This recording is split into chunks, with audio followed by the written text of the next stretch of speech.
Jautis valdomas Veneros.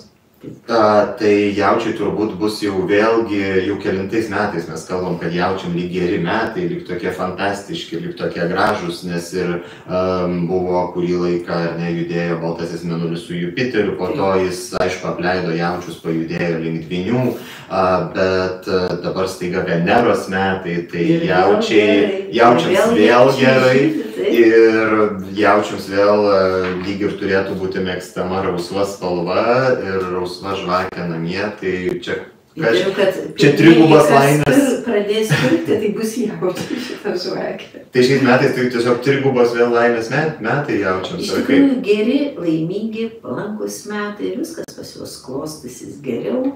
Pirma metų pusė bus tokia šiek tiek ramesnė, antra nuo birželio vidurio jau bus aktyvesnė.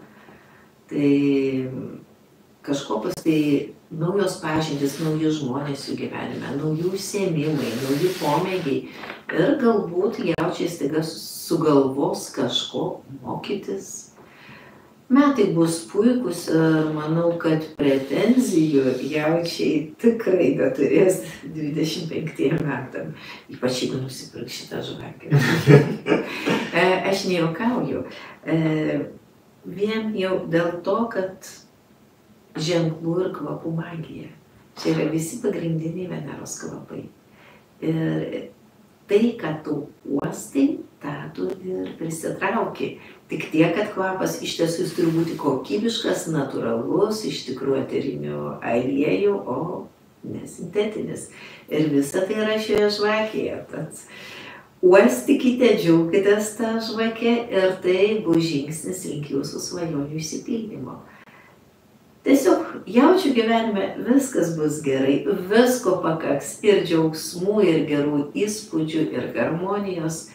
Stresų niekas jaučiam nežada. Na, o užbaigiant turbūt belieka priminti, kad Palmiros astrologinį kalendorių su visais astrologiniais aspektais, bendrosiomis apžvalgomis kiekvienam zodiako ženklui kiekvieną mėnesį, mėnulio ir saulės parų kilimo ir leidimasi laikais, mėnulio paromis, saulės paromis ir jų detaliais aprašymais, su klasikiniais ir legendiniais Palmiros sudėliojimais, labai detaliai ženkliukais kiekvienai dienai, kurių žali reiškia palankės gyvenimo sferas, o raudoni reikštų lyg tas sferas, į kurias nereikia kišti uodegos tą vieną arba kitą dieną, ar ne, su runų ženklais kaip talismanais ir amuletais.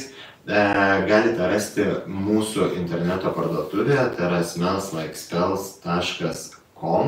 Tik nepamirškite pakeisti kalbos į lietuvių, kad rastumėte kalendorių, nes kalendorius yra leidžiamas tik lietuvių kalba. Pristatymas galimas tiesa visame pasaulyje, tai drąsiai galite užsisakinėti, tik užsisakykite lietuviškoje svetainės versijoje.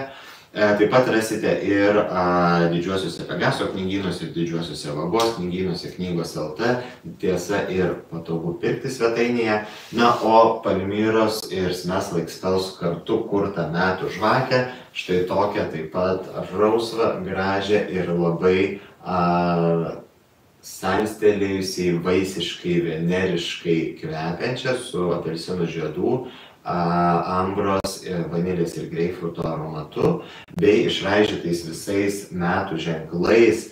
Tai yra zoroastrietiškoji lūšis ir runos Kenaz ir Lagus, Veneros simbolis, kinų metų ar neateinančių gyvatę. Rasite mūsų interneto svetainės smelslikeспells.com. Jau žvakė bus ir lietuviškoje versijoje, ir angliškoje, nes jeigu norėtumėt padovanoti žvakę savo draugams, kurie nesupranta lietuviškai, drąsiai galite tai daryti, nes aprašymai apie tai, kaip sutikti visus naujuosius metus, kodėl vis dėlto nereiktų jau sausio 1 naktį pradėti švęsti kinų naujųjų metų, o kada vis dėlto juos švęsti, o kada švęsti zoroastrietiškosius naujuosius metus. Ir kaip švęsti, kad tie metai ateinantis būtų mums sėkmingi, gražus ir galbūt netgi laimingiausi. Rasite dėžutėje visą tą ilgą aprašymą, netgi 4 lapų. Todėl suskubkite užsukti pas mus į svetainę, suskubkite užsukti į knygynus, nes kiekvieno iš šitų maginių įrankių kiekis ribotas, tai yra limituoto leidimo produktai.